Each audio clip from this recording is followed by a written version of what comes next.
ఓం హ్రీంకారాసనగద్భితానలసికాం సౌః క్లీం కళాం బిభ్రతీం సౌవర్ణాంబరధారిణీం వరసుధా ధౌతాం త్రినేత్రోజ్వలాం వందే పుస్తకపాశమంకుశధరాం స్రగ్భూషితాముజ్వలాం త్వాం గౌరీం త్రిపురాం పరాత్ప్రగళాం శ్రీచక్రసంచారిణీం. ఓం విజయవాడ కనకదుర్గా దేవతాయే నమః. శ్రీ దుర్గామల్లేశ్వర దేవతాభ్యో నమః. వసుదేవసుతం దేవం కంసచాణూరమర్దనం దేవకీ పరమానందం కృష్ణం వందే జగద్గురుం. కృష్ణం వందే జగద్గురుం. శ్రీ రాధాకృష్ణాభ్యాం నమః. అర్జునం వందే జగదేకవీరం. ఇప్పుడు మనము ఈ 2026 సంవత్సరంలో మనకి జాతకాలు ఎలా ఉండబోతున్నాయి, పూర్వజన్మ పాపపు కర్మలు శుభకర్మలు ఈ మొత్తం ఈ సంవత్సరం అంతం కూడా అంతం వరకు కూడా ఏ విధంగా మనకి పరిణమించబోతున్నాయి, అలాగే అదృష్ట యోగాలు ఎలా యాక్టివేట్ అవుతాయి, అదృష్ట యోగాలు ఉంటాయి కానీ యాక్టివేట్ ఎలా అవ్వాలి ఇలాంటివి, అలాగే ధన సంపాదన చాలా పేదరికంలో ఉన్నామండి, మేము అప్పుల బాధలో ఉన్నామండి, అసలు ధన సంపాదన రావట్లేదండి అంటే ధనాన్ని ఎలా మేనిఫెస్ట్ చేసుకోవాలి. అందరూ కూడా ఇప్పుడు యూనివర్స్కి చెప్పుకో అంటున్నారు కదా, యూనివర్స్కి చెప్పుకుంటే మేనిఫెస్ట్ అవుద్ది అని. అలా నువ్వు విశ్వం నుంచి నువ్వు ఎలా ఎక్స్ట్రాక్ట్ చేసుకోవాలి ఎనర్జీని, ఇవన్నీ కూడా సశాస్త్రీయంగా సహేతుకంగా మనము ఈ యొక్క వీడియోలో మనం తెలుసుకుందాం. నేను మీ ముల్లపూడి ప్రొఫెసర్ డాక్టర్ సత్యనారాయణ మూర్తిని. మరి ఈ 2026 సంవత్సరంలో మొట్టమొదటగా మనకున్నటువంటి గ్రహ స్థితి గతులు చూద్దాం మనము. శని వక్రించి మీనరాశిలో ఉన్నాడు, రాహువేమో కుంభరాశిలో ఉన్నాడు. ఆ తర్వాత ఈ యొక్క కేతువు నవంబర్ 25, 2026 సంవత్సరం వరకు సింహరాశిలో ఉంటాడు. ఆ తదనంతరం మనకి కర్కాటక రాశిలోకి వస్తాడు. గురుడు 2 జూన్ 2026 వరకు మిథున రాశిలో ఉండి ఆ తదనంతరం మనకి ఈ యొక్క రాశిలోకి పరిణమిస్తాడు, కర్కాటక రాశిలోకి. అలాగే ఇప్పుడున్నటువంటి గ్రహ పరిస్థితుల రీత్యా మనకి 2026 సంవత్సరంలో 12 రాశుల వారికి ఒక్కొక్క రకంగా మనకి అదృష్ట యోగం కలుగుతుంది. ఈ యొక్క మీనరాశిలో కుంభరాశి వారికి, మేషరాశి వారికి ఏలినాటి శని జరుగుతుంది. మనము పూర్వజన్మ కర్మలు అనేటటువంటివి ఎప్పుడో జరిగినవి ఇప్పుడు మన మీద అటాక్ చేస్తాయి ఏంటండి అని అంటాం. ఎప్పుడో ఒక 3 నెలల క్రితం, సంవత్సరం క్రితం, 2 సంవత్సరాల క్రితం చేసినటువంటి దొంగతనాలు కానీ, మర్డర్లు కానీ, పోలీసు వాళ్ళు లేట్ అయినా కానీ ఏ విధంగా అయితే పట్టుకుంటారో ఆ విధంగా గ్రహాలు కూడా మనకి తప్పకుండా చిత్రగుప్తుడు అంటే ఏంటండి, బ్లాక్ బాక్స్, అందులో చిత్రము గుప్తంగా అంటే సీక్రెట్గా మన మనసులో ఉండి రాస్తాడనమాట. అంటే అక్కడ పెద్దవాళ్ళు చెప్తూ ఉంటారు పండితులు ఏమని, యముడి దగ్గరికి వెళ్ళిన తర్వాత ఇంకా మళ్ళీ డిస్కషన్స్ ఏమి ఉండవండి. ఇంకా మన యొక్క మనస్సు పొరల్లో జరిగినటువంటి మనం చేసినటువంటి పాపపు కర్మలు, మంచి పనులు, చెడ్డ పనులు ఇవన్నీ కూడా అక్కడ బ్లాక్ బాక్స్లో మన ఆత్మసాక్షి లోపల ఉన్నటువంటి ఆత్మ చెప్తూ ఉంటుంది. మనం ఏం పని చేశాము, ఏం పని చేయాలి అనే ఆలోచనతో సహా. అందుకే మనసా వాచా కర్మణ శుద్ధి అయి ఉండాలంటారు. అవన్నీ కూడా బాక్స్లో మనకి నమోదైపోయి ఉంటాయంట. చిత్రగుప్తుడు బ్లాక్ బాక్స్ లాంటి వాడు. అది తీసుకెళ్ళి తర్వాత మనం శరీర త్యాగం చేసిన తర్వాత తే ప్రయాంతి, లాస్ట్లో శంకరాచార్యుల వారు చెప్తారు, తే ప్రయాంతి, లాస్ట్లో ఆఖరిగా వెళ్ళిన తర్వాత ఇక అది ప్లే చేస్తారనమాట. అక్కడితో మనకు అర్థమైపోద్ది ఏ పొరపాట్లకి, ఏ తప్పులకి ఏ శిక్షలు అనేటటువంటిది గరుడ పురాణం నిర్వచించింది. కాబట్టి గరుడ పురాణంలో చెప్పిన దాన్ని బట్టే మనకి ఈ పాపాలకి ఈ శిక్ష అని అంటాం.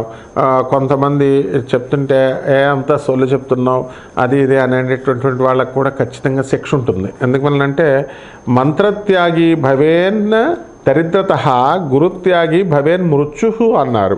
అంటే మంత్రాన్ని వదిలేస్తే కేవలం నువ్వు దరిద్రుడివే అవుతావు, కానీ గురువుని నిందించిన, గురువుని వదిలేసిన నువ్వు మృత్యువు గ్యారంటీ అని క్లియర్గా శాస్త్రాలు చెప్తున్నాయి. కాబట్టి మన అందరం కూడా ఏం చేయాలండి అంటే మనము మన చేతిలో. స్వామి వివేకానందుల వారు చెప్తారు, every one is the master of his fate అని. మన భవిష్యత్తుకి మనమే మూలకర్తలం. మంచిగా కావాలి అనుకుంటే మనం మంచిగా చేసుకోవాలి ఈ జన్మలో. నెక్స్ట్ జన్మలో అయినా మంచి రావాలి అనుకుంటే ఆగామి కర్మ, ప్రారబ్ధ కర్మ, సంచిత కర్మ, ఇలాగా అనేక రకాలైనటువంటి కర్మలు ఉంటాయి, క్యుములేటివ్ కర్మలు.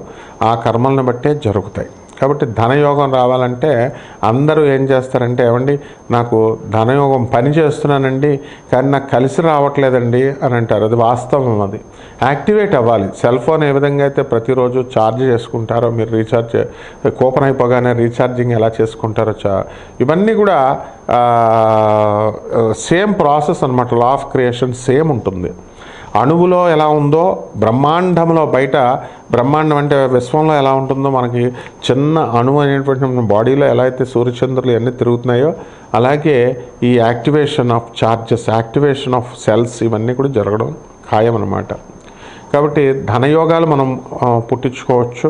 అలాగే అప్పుల బాధలో ఉన్నటువంటి వాళ్ళు కూడా ఆ అప్పుల బాధ నుంచి మనం బయటపడవచ్చు. కాకపోతే దాని మార్గం చూపించే వాళ్ళు ఉండాలి కదా. ఉద్యోగం రావట్లేదండి, ఉద్యోగం రాకపోతే ఏం చేయాలి? నాకు ఉద్యోగం రావట్లేదు అని ఇంట్లో బాధపడుతూ కూర్చుంటే రాదు. మనం చేసినటువంటి గుడ్ కర్మ మనకు పుష్ చేస్తుంది, ముందుకు తోస్తుంది. వెళ్ళి ఎవరినైనా కలువు అని మంచి వాళ్ళని పరిచయం చేస్తుంది. ఆ మంచి వాళ్ళు వెళ్ళి మిగతా మంచి వాళ్ళని పరిచయం చేస్తూ ఉంటారు. అప్పుడు ఎక్కడో ఒక చోట వర్కౌట్ అవుద్ది. అలా కాకుండా చెడు కర్మ కూడా, ఇక్కడ బ్యాడ్ కర్మ కూడా వెంటనే వస్తుంది. బ్యాడ్ కర్మ అంటే చెడ్డవాళ్ళని కూడా పంపుద్ది. నీకు చెడ్డవాడు ఏం చేస్తాడు, నీకు కోట్ల రూపాయలు వస్తుంది, ఆర్పీ బిజినెస్, నెంబర్ 2 బిజినెస్ అని చూపిస్తాడు. మంచివాడేమో నీకు 10 రూపాయలే వస్తుంది నాయన, నీకు చాలా తక్కువ వస్తుంది, 10,000 వస్తుంది నెలకని చూపిస్తాడు. మనం మంచి వాళ్ళు చెప్పిన ప్రకారమే వెళ్ళాలి. ఈ రిస్క్ ఉంది కదా అని చెప్పేసి చెడ్డవాళ్ళది వెళ్తే పోలీసులు పట్టుకుంటారు, లోనేస్తారు. ఈ విధంగా పెద్ద పెద్ద ఎమ్మెల్యేలు, పెద్ద పెద్ద రాజకీయ నాయకులు చాలా వాళ్ళు ఏమనుకుంటారంటే, మేము కబ్జాలు చేసాము, మేము చాలా గొప్పవాళ్ళం, మేము మామూలు మనుషుల డబ్బు దొబ్బేసాం అనుకుంటారు. కానీ వాళ్ళకి చచ్చిపోయేటప్పుడు పక్షవాతం. మీరు చూసుకోండి, వాళ్ళతో ఇప్పుడు పెద్ద రౌడీలుగా చలామణి అయినటువంటి ఎమ్మెల్యేలుగా చేసిన వాళ్ళు, ఎమ్మెల్యే కంటెస్టెంట్స్గా చేసిన వాళ్ళంతా కూడా కుక్కచావు చచ్చిపోయారు. వాళ్ళంతా పెరాలసిస్లు వచ్చి బెడ్ మీద లాస్ట్ 6 నెలలు. ఇవి ప్రవచనకారులు, జ్యోతిష్కులు చెప్పరు. ఎందుకంటే వాళ్ళు రాజకీయ నాయకులు కదా, వాళ్ళతో మనకేంటని. వాళ్ళు రాజకీయ నాయకులు వీళ్ళనైనా, లేకపోతే మంత్రులైనా, సీఎంలైనా, ఎవరైనా మనిషి యమధర్మరాజు ముందు సేమ్ అన్నమాట. అందువలన మనం చాలా ధర్మంగా, న్యాయంగా మనం ముందుకు వెళ్ళినప్పుడు మాత్రమే మనం సక్సెస్ అనేటటువంటిది మనం చూడగలుగుతాం. కాబట్టి మనం ఏం చేయాలండి అని అంటే, ఈ యొక్క రాశి వారంతా కూడా మనము 12 రాశుల వారు కూడా దేవతా వృక్షాలను మనకు ఉన్నాయండి. మారేడు చెట్టు, నేరేడు చెట్టు, జువ్వి చెట్టు, జమ్మి చెట్టు, ఆ తర్వాత ఈ యొక్క దత్తాత్రేయుడు మనకి ఇచ్చినటువంటి మేడి చెట్టు, ఇవన్నీ ఉంటాయి. 64 యోగిని గణాలు ఇవన్నీ ఉంటాయి. వాటిని పూజ చేసుకోవడం, వాటికి ప్రదక్షిణాలు చేసుకోవడం, వీటి ద్వారా మనం ఏం చేస్తామండి అంటే, మనకి ఆ కర్మలన్నీ కూడా తొలగిపోయి చక్కగా మంచి కర్మలు, మంచి అదృష్టాలు ఇవన్నీ వస్తాయి. అదే పనిగా మనము పూజలే చేసుకుంటూ ఉంటామండి, కుంకుమ వేసి, పసుపులు వేసి, లేదా మంత్రాలు ఇచ్చారండి, మంత్ర జప అనుష్ఠానాలు చేసుకుంటామండి. మేము ఎవరికి కూడా దాన ధర్మాలు చేయమండి, లేకపోతే మేము ఎవరికి కూడా మంచి పనులు చేయమండి అని అనుకునేటటువంటి వాళ్ళకి మంత్రాలన్నీ కూడా సిద్ధించవు. కాబట్టి ఇక్కడ కావాల్సింది ఒకటే, ఏమిటంటే నీకు ఎవరితో పని ఉంది, ధనలక్ష్మితో పని ఉంది. నువ్వు ఒక పర్సన్ కలుస్తున్నావండి, పర్సన్ కలుస్తున్నప్పుడు నీకు అపాయింట్మెంట్ కోసం నెంబర్ పెడతాం. దేనికి పెడతాం? నీకు పని ఉంటే నీ కర్మను ఎలా తప్పించుకోవాలి అన్నదానికి అపాయింట్మెంట్ కోసం పెడతాం. అలా చేస్తేనే వస్తుంది మనకి. అలాగే మనకే సలహాలు ఇవ్వాలని ఫోన్ చేసేవాళ్ళకి రెండోసారి రానిస్తాం, మనం రానివ్వం కదా. కాబట్టి అలాగే యముడు కూడా అంతే అనమాట. లా ఆఫ్ క్రియేషన్ క్రియేట్ చేశారు, దాని ప్రకారం మనం ముందుకెళ్తే ఇవన్నీ యాక్టివేట్ అవుతాయి. ఏ విధంగా ధనయోగం రావాలి, ఏ విధంగా అయితే దరిద్ర యోగాలు ఇవన్నీ కూడా పోవాలి, ఇవన్నీ కూడా మేము చెబుతాం. సిన్సియర్గా, సీరియస్గా ఉన్నటువంటి వాళ్ళకి నాన్ కమర్షియల్ ఆస్పెక్ట్తో మనందరం కూడా అమెరికన్ టెక్నాలజీని ఉపయోగించి నాసా రిపోర్ట్స్ను ఆధారంగా చేసుకొని యాంగులర్ మొమెంటంలు, వెలాసిటీ ఆఫ్ ద ప్లానెట్స్ ఇలాంటి మోడర్న్ కాన్సెప్ట్స్ని ఫిజిక్స్లో తీసుకొని మనము మోడర్న్ సైన్స్ని, ఏన్షియంట్ ఆస్ట్రాలజీని బ్లెండ్ చేస్తూ మనము చెప్పేటటువంటి జ్యోతిష విశ్లేషణలో మీకు ఎప్పుడు పెళ్ళిళ్ళు అవుతాయి, ఎప్పుడు మీకు ఎప్పుడు విడాకులు అవుతాయి, ఎప్పుడు మీ ఉద్యోగాలు వస్తాయి, ఎప్పుడు మీరు యాక్సిడెంట్లు అవుతాయి, ఇలాంటి సంపూర్ణ జాతకం మీరు తెలుసుకోవచ్చు. ఇది రాశి ఫలాలు కాబట్టి కోటాను కోట్ల మంది కామన్ ప్లాట్ఫామ్ మీద చెప్తాం. అలాంటి వాళ్ళ కోసం ఈ ఛానల్ ఓనర్లు అయినటువంటి వేణు, దత్తాత్రేయ, మౌలి, తర్వాత ఈ యొక్క దీపు స్టార్, తర్వాత మావాడు పార్థు, వీళ్ళందరూ కూడా నాన్ కమర్షియల్ ఆస్పెక్ట్తో ప్రజలకు ఎక్కువ ఉపయోగపడాలి అనే ఉద్దేశంతో మీకు వెసులుబాటుని కలిగిస్తున్నారు. అటువంటి వాళ్ళు మాకు కాంటాక్ట్ చేయొచ్చు, మేము బ్రహ్మాండంగా చెప్తాం మీకు ఎంతో ప్రేమతో. ఇకపోతే మీరు ఏం చేయాలంటే ఈ 12 రాశుల వారికి, ఒక్కొక్క రాశి వారికి ఎలా పనిచేస్తాయో ఈ వీడియోలో చెప్తాం మనం. ధనుస్సు రాశి. ఈ ధనుస్సు రాశి వారికి అందరికీ కూడా ఈ సంవత్సరం మనకి నవంబర్ 25, 2026 సంవత్సరం వరకు మనకి రాహుకేతువులు కొంచెం మారడానికి అవకాశాలు ఉన్నాయి.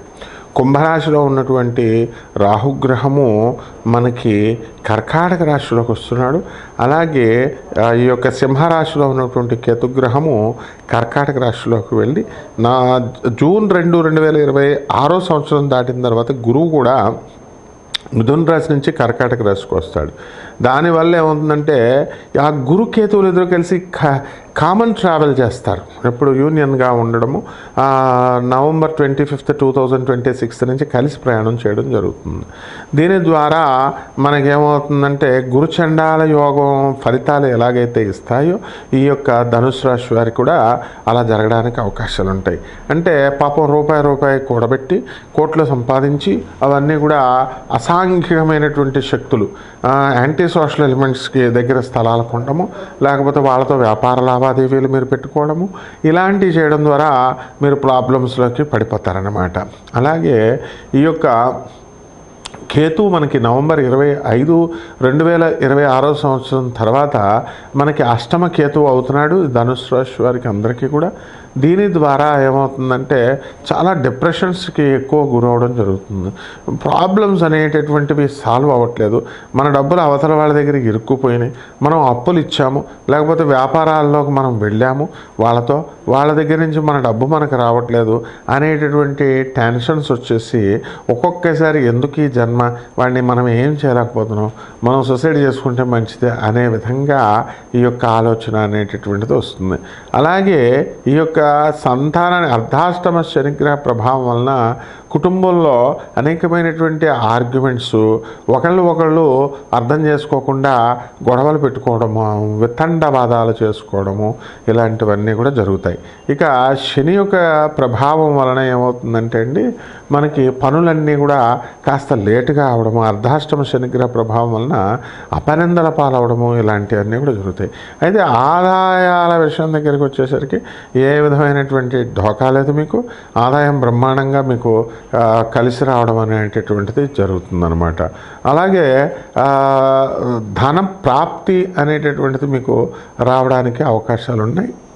తర్వాత అకస్మాత్తుగా ధనం రావడం అంటే షేర్స్లో అవనియండి, లేకపోతే మీరు దాచినటువంటి మ్యూచువల్ ఫండ్స్ అవనియండి, ఇలాంటి విషయాల ద్వారా మీకు వ్యవహారాల ద్వారా మీకు డబ్బు అనేటటువంటిది మీకు వస్తుంది. ప్రభుత్వం నుంచి కూడా మీకు సహాయము అనేటటువంటిది అందుతుందన్నమాట.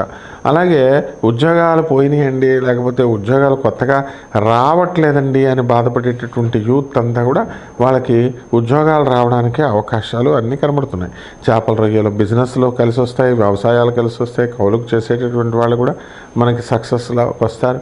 రైతులు కొత్త ఇవి మనము ఫోన్లు కొనుక్కోవడము, కొత్త టీవీలు కొనుక్కోవడము, ఎలక్ట్రానిక్ వస్తువులు కొనుక్కోవడము, ఇవన్నీ కూడా కాస్ట్లీ గ్యాడ్జెట్స్ని రైతులు కొనడం అనేటటువంటివి జరుగుతాయి. అయితే రైతుల పిల్లలకి విదేశాలకు వెళ్ళి అక్కడ మాకు పని దొరకట్లేదండి అని అనుకునేటటువంటి వాళ్ళకి సక్సెస్ అనేటటువంటిది వస్తుంది. అలాగే కీలకమైనటువంటి ప్రభుత్వ ఉద్యోగ పరీక్షల్లో విద్యార్థులందరూ కూడా క్యాంపస్ ఇంటర్వ్యూల్లో కూడా ఉత్తీర్ణం అవ్వడానికి ఎక్కువ అవకాశాలు ఉన్నాయి. ఇలా అన్నీ కూడా శుభాలు కనబడుతున్నాయి. కానీ డిప్రెషన్ అధికంగా ఉంటుంది కాబట్టి చెడ్డవాళ్లతో మీరు దోస్తానా చేయకూడదు.